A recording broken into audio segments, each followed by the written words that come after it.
ఆయన దాని నా ముందర విప్పక అది లోపటను వెలుపటను వ్రాయబడినదయుండె.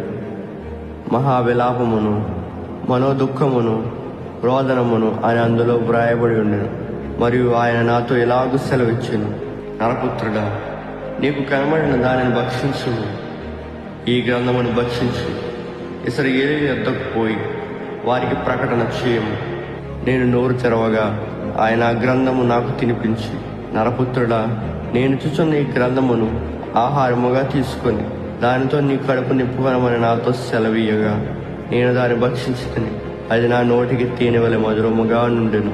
అంతలో ఆత్మ నన్నెత్తుకుని పోగా యెహోవా ప్రభావమునకు స్తోత్రం కలుగునుగాక అను శబ్దం ఒకటి ఆయనున్న స్థలం నుండి ఆర్భాటముతో నా వెనక పలుకుట వింటిని. మరియు ఆ జంతువుల రెక్కలు ఒకదానికొకటి తగులుట వలన కలుగు చెప్పుడును వాటి ప్రక్కన నుండి చక్రముల ధ్వనియు గొప్ప సందడి జరుగునట్లుగా నాకు వినబడను. నేను కేబారు నదీ దగ్గర తెలాబీబు అను స్థలమందు కాపురమును చెరపట్టబడిన వారి యొద్దకు వచ్చి వారు కూర్చున్న స్థలమందు కూర్చుండి ఏమియో చెప్పకయో కదలకయో నున్నవాడని 7 దినములు వారి మధ్య నుంటిని.